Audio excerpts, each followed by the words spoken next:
have breaking news here, ladies and gentlemen. Donald Trump has signed an act that could be a threat to left-wing organizations, and everybody needs to pay attention to this. This is very concerning. Now, this is not the first time an act like this has been pushed forward. Something similar happened under the Biden administration, but this one goes much further. We got to go ahead and get into it. This article here by journalist Ken Klippenstein is really on social media. It's making the rounds and people are pulling their hair out. Let's go ahead and get into it, ladies and gentlemen. It's called NSPM. Trump's NSPM 7 labels common beliefs as terrorism indicators. Everybody needs to pay attention to this. This is exactly what I was warning people about. And I'm going to make the connection here between this and, of course, this Michigan church shooting, everything that has been happening, these events back and back and back, right? So listen to this. While mainstream media is distracted by the made-for-TV drama of James Comey indictment, Trump has signed a little-noticed national security directive identifying anti-Christian and anti-American views as indicators of radical left violence. It is called the National Security Presidential Memorandum 7. It's being referred to as NSPM 7 by administration insiders. So this is the first time in American history that there is an all-of-government effort of dismantle left-wing terrorism. Trump's Homeland Security Advisor, Stephen Millam, said, I'm going to push back on that a little bit, because like I said, I'm going to show you the act that was pushed forward by the Biden administration, which is similar to this, but doesn't go as far. This is why people really need to pay attention, right? Like, it's easy to notice these things under Donald Trump, but I remember covering this under the Biden administration as well. To the extent that the major media noticed the directive at all, they, even C-SPAN, incorrectly labeled it as an executive order, like this week's designation of Antifa as a domestic terrorist organization. Okay, so let's go ahead and dive forward here. An executive order publicly lays out the course of day-to-day federal government operations, whereas a national security directive is a sweeping policy decree for the defense, foreign policy, intelligence, and law enforcement apparatus. National security directives are often secret, but in this case, the Trump administration chose to publish it. Previous national security directives have been controversial, even politically earth-shaking. That he points to the 1980 example here that President Carter signed, which was the Presidential Directive 59, directing new nuclear warfighting policies that persisted until the end of the Cold War. So let's go ahead and look at who this would impact. I told you guys we were getting closer and closer to Minority Report. NSPM 7 directs a new national strategy to disrupt any individual or groups that foment political violence, including before they result in violent political acts. So if you haven't seen the movie Minority Report, I suggest now is a good time to watch it, starring Tom Cruise. That movie in particular focuses on arresting people pre-crime. So it is predicted or assumed that said person or said organization would commit such an act, and people are arrested prior to that actually happening. Now, obviously, I feel that this is unconstitutional. I do not think that I sincerely hope this will not hold up.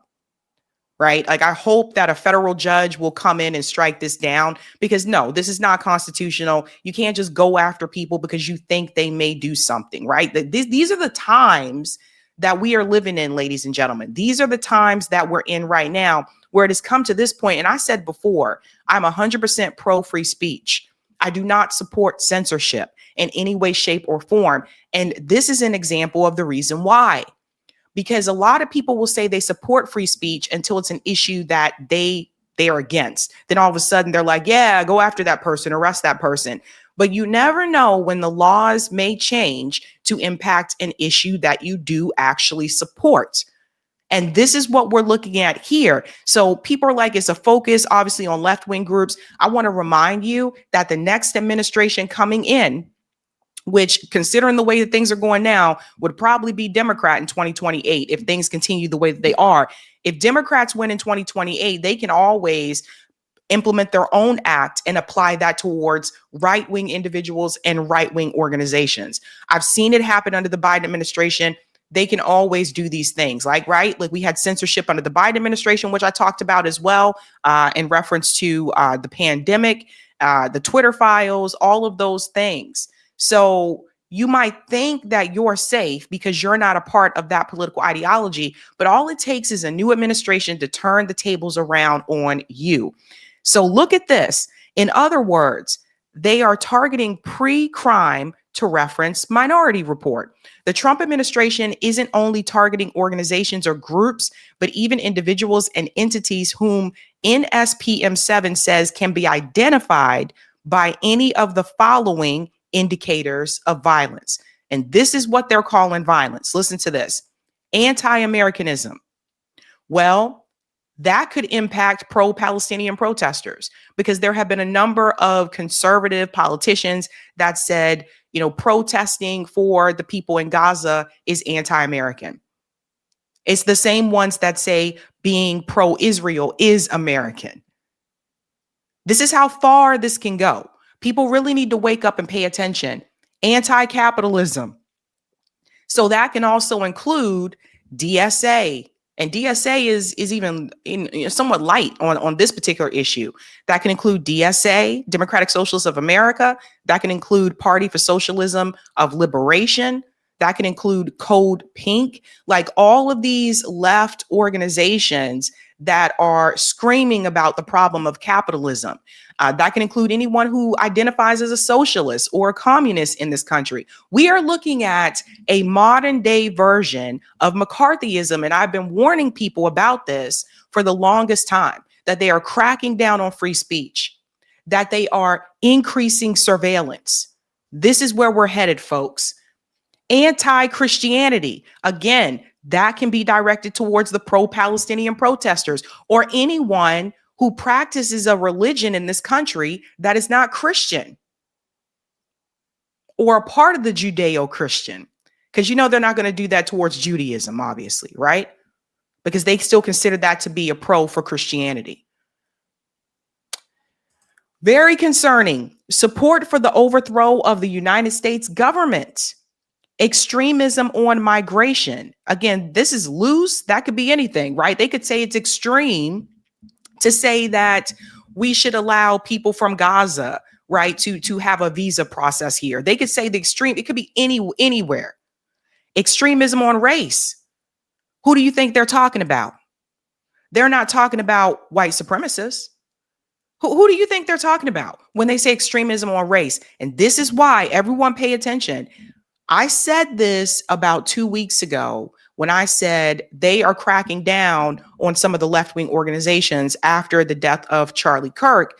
And I also gave this warning about the ADOS organization, American Descendants of Slavery, about those who identify as FBA, Foundational Black Americans, although FBA is an organization. But what I'm saying is they will find a way to put this towards Black people as well. CRT could be considered an extremism on racism.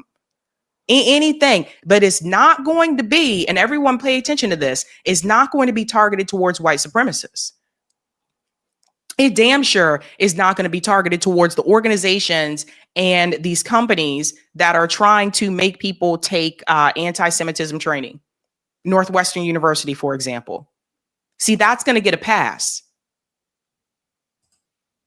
Extremism on gender, I think we all know who that's going to apply to. Hostility towards those who hold traditional American views on family. Hostility towards those who hold traditional American views on religion. Hostility towards those who hold traditional American views on morality. So first of all, define traditional American views. Who do you think this act is meant to protect?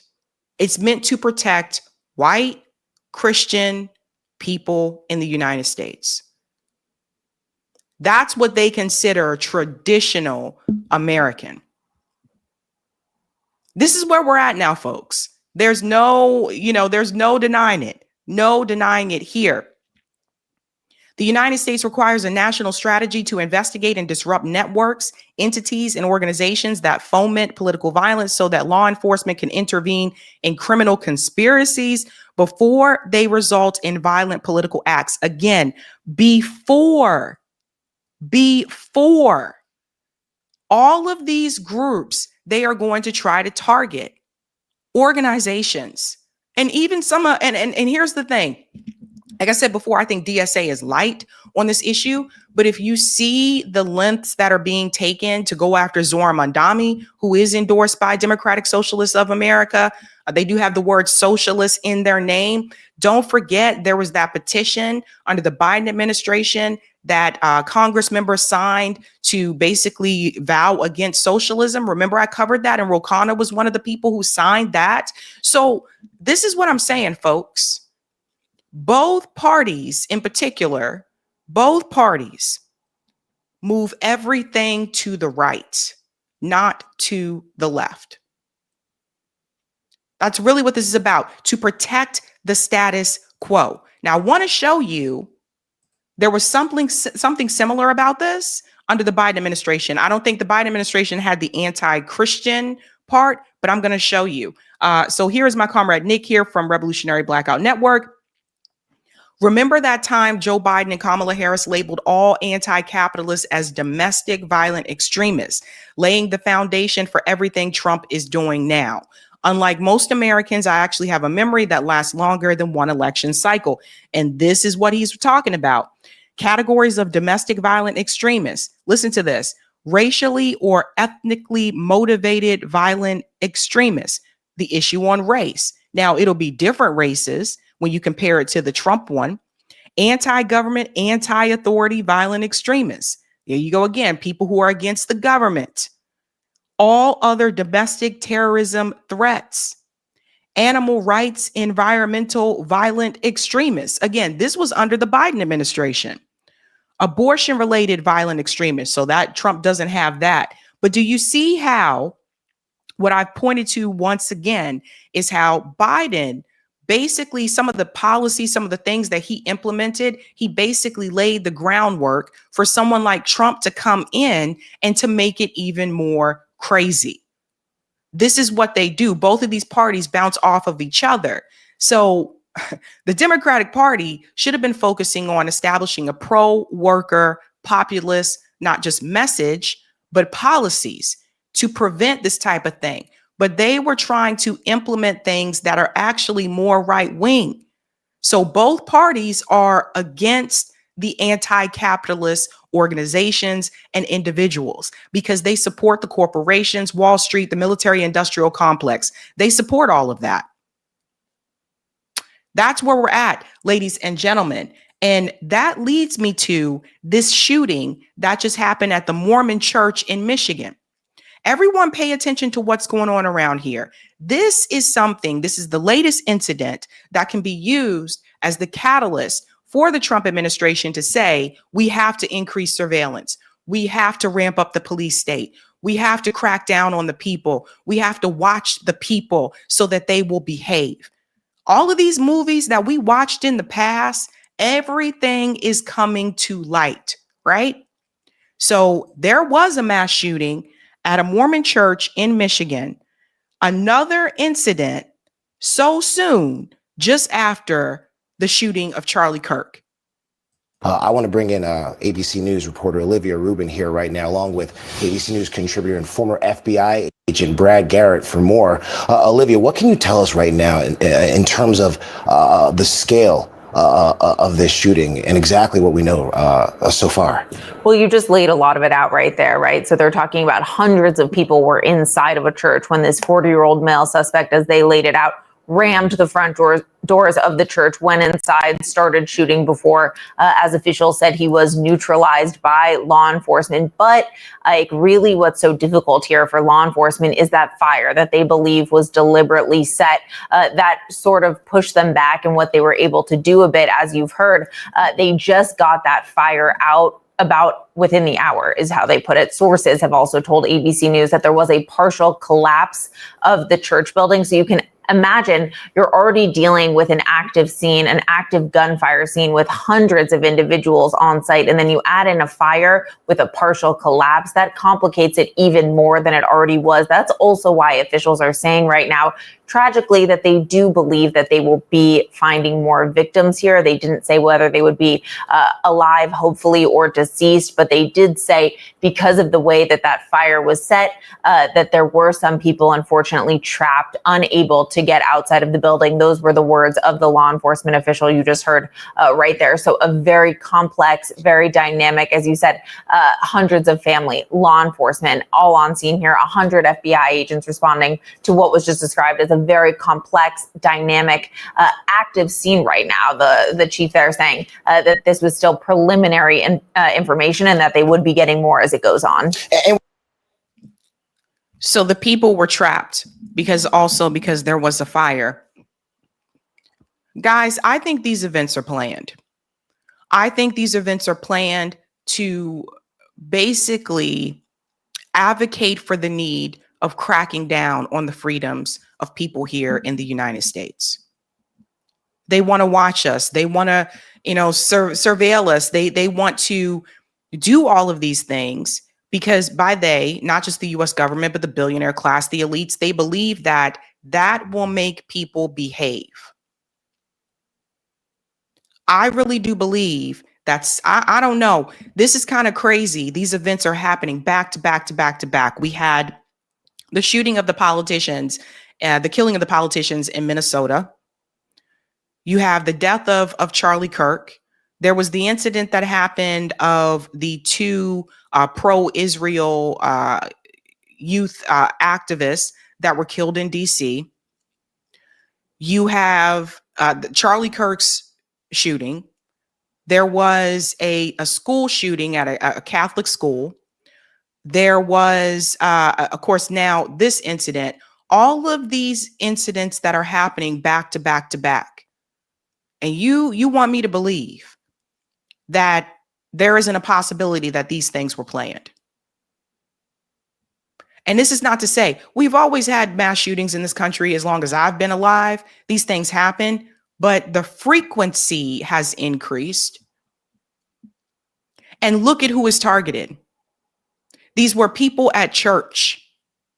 You had the kids targeted at a Catholic school. Charlie Kirk was killed. Of course, he's very religious. He's Christian. I would not be surprised if this isn't some type of coordinated attack that is being implemented, whether by the deep state, billionaire class, or whatever, to advocate for there is a war on Christians in the United States and to turn everyone's attention to this so that you're no longer paying attention to what is happening in Gaza, which we know people on the left and the right have, thrown their arms up in the air about this. People are calling a genocide on the left and on the right. You're having people who are conservatives move away from Israel, which is a threat to the United States, goal and mission that they want to accomplish, to expel all of those people there and to accomplish this greater Israel. And also, of course, it's a threat to the evangelical Christians. So you want me to believe that these things are just happening for no reason. I believe these events are planned. And I believe that this latest event of the church shooting in Michigan is just another example that the Trump administration is going to be able to use to ramp up surveillance, to shut down free speech in this country, and to continue this effort of fascism. That is what we are entering, folks. We really are living in the days of Minority Report. Hey guys, this was a Sabby clip. If you like what you saw, hit that like button and subscribe.